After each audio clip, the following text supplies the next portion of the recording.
Connecticut Valley Views is pleased to offer the following video production of an early history of Hartford's Jewish community, originally presented by the Jewish Historical Society of Greater Hartford.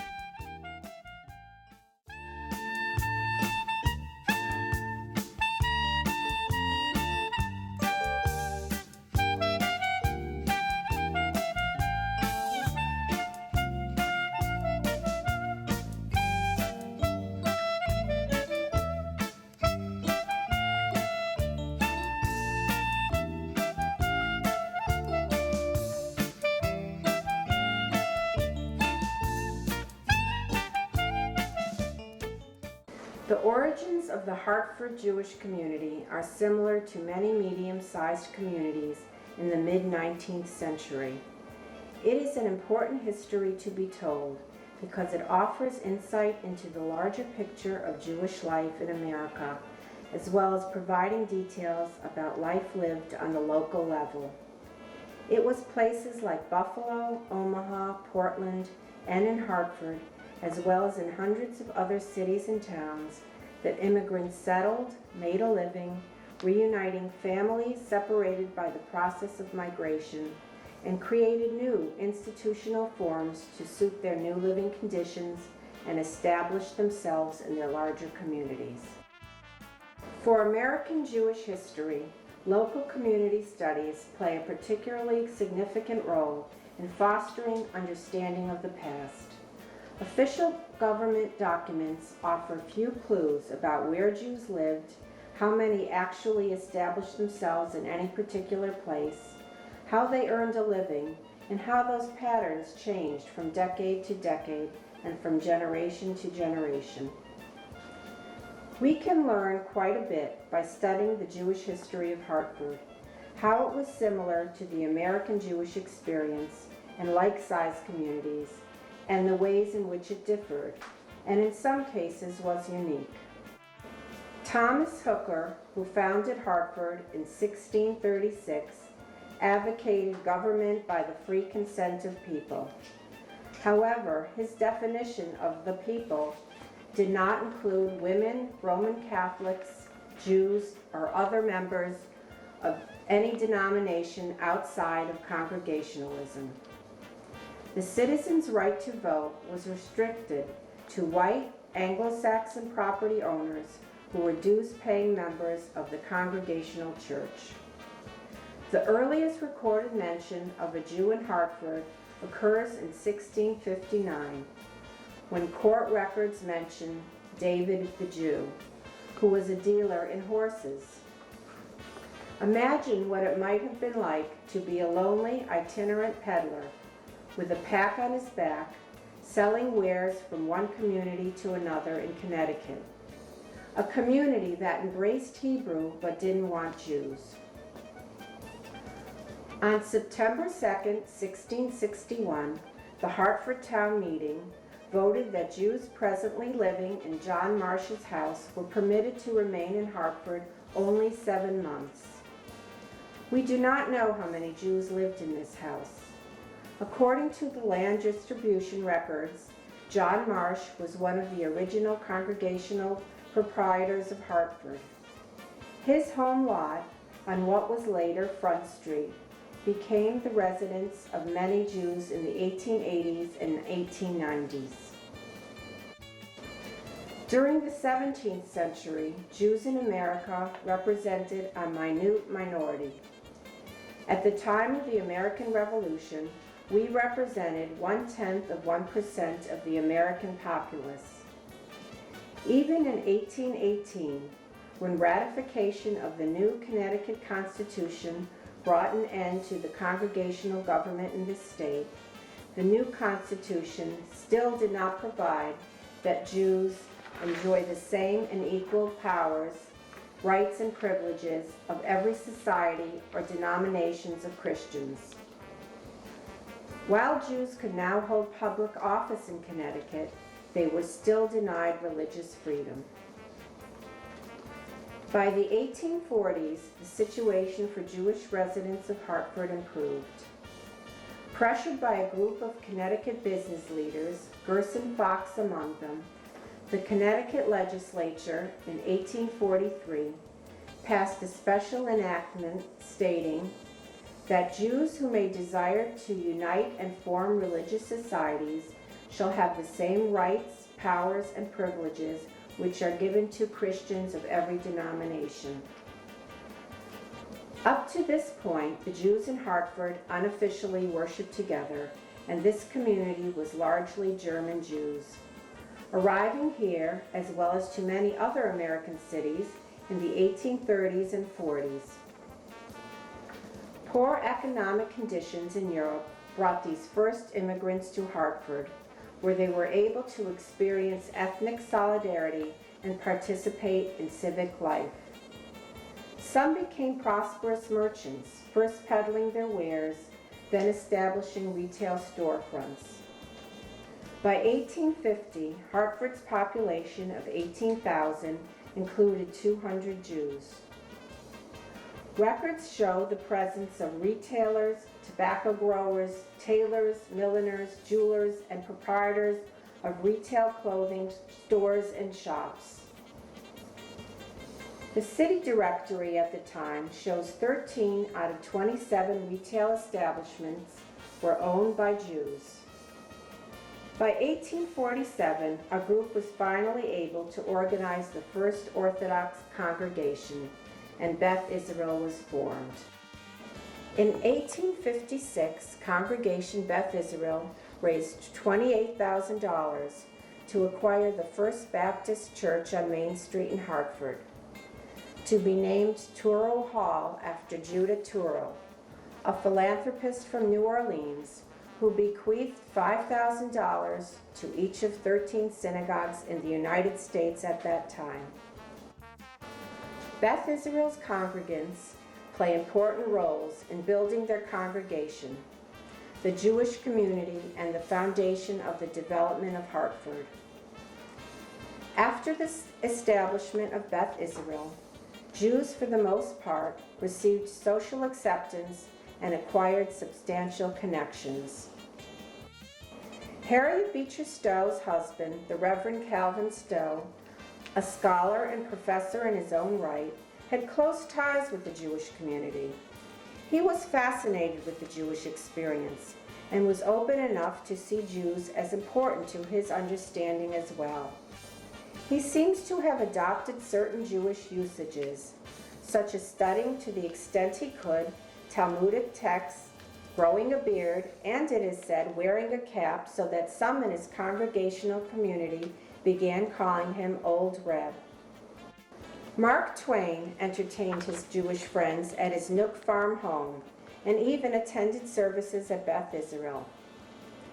When Mark Twain's close friend, Charles Dudley Warner, purchased the Hartford Courant in 1868, it began to give increasing coverage to the religious and social life of Hartford's Jewish community.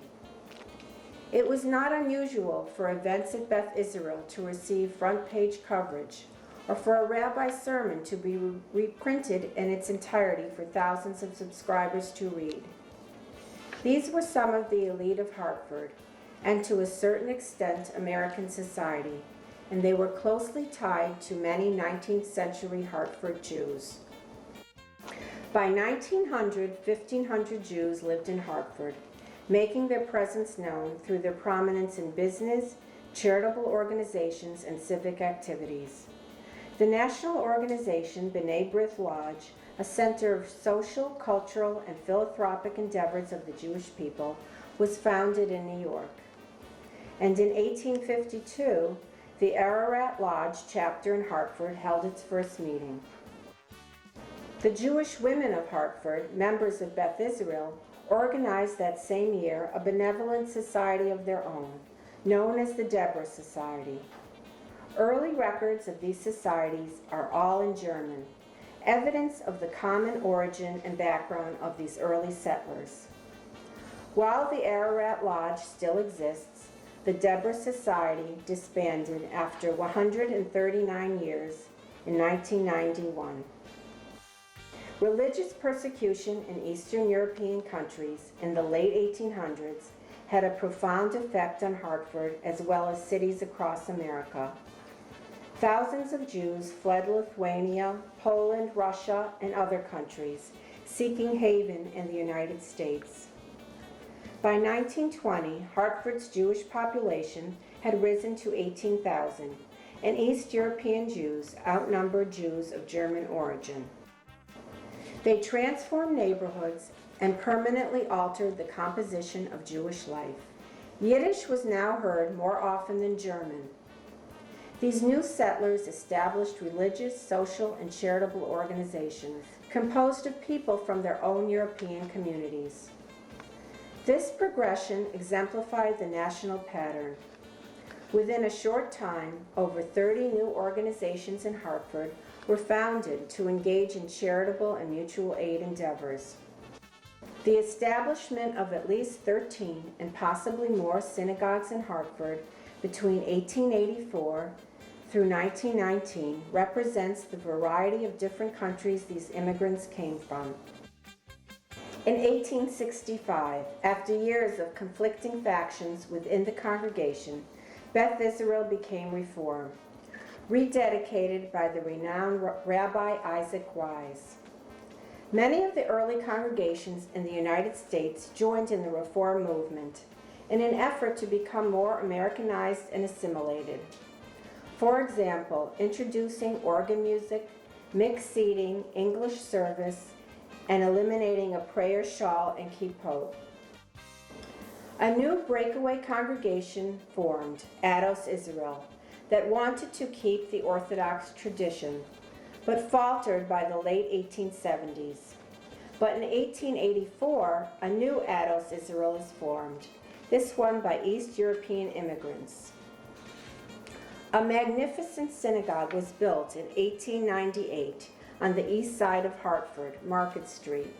Another East European group from Romania and Poland founded the Orthodox congregation of Agudas Achim in 1887.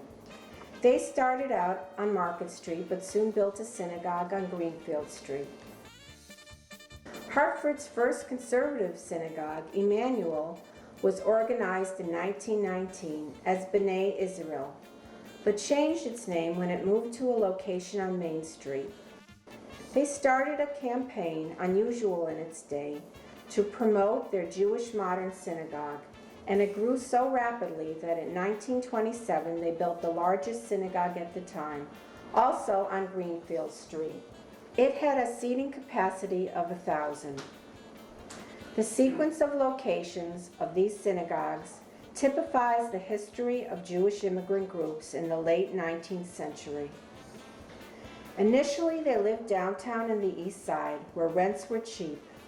Then, after World War I, when finances permitted, they moved to the North End, and after World War II, moved to the suburbs. 47 separate Jewish cemeteries and early burial societies in Hartford today also illustrated the need and desire of people from the same region to bond together and to maintain their Jewish traditions. These new settlers also brought new skills. Furriers, cabinet makers, and retailers established thriving businesses, adding to the richness and diversity of Hartford's larger community. The Jewish immigrants steadily improved their economic situation. Businesses moved from pushcarts to large factories and stores. Residents moved from tenement apartments to suburban homes. As they did, they began to dedicate their philanthropic efforts towards the entire Jewish community instead of their own religious groups. In the early part of the 20th century, at least 30 separate charitable organizations combined their activities under the United Jewish Charities, today known as the Jewish Federation of Greater Hartford. Ararat Lodge, which at one time excluded Jews of Eastern European origins, removed all restrictions to their members. The Young Men and Women's Hebrew Associations welcomed all Jews, regardless of their country of origin, as did the Hebrew Home of the Aged, the Hebrew Women's Home for Children, and the National Council of Jewish Women. These are only a few of the many organizations which attest to the increased cooperation among members of the Jewish community. The progression of a synagogue-based community to a larger unified Jewish community and the move from Orthodoxy to Reform and Conservative in the Hartford area shadowed what was happening all over America in the early to mid-1900s. But there were elements that were unique to the Hartford Jewish community.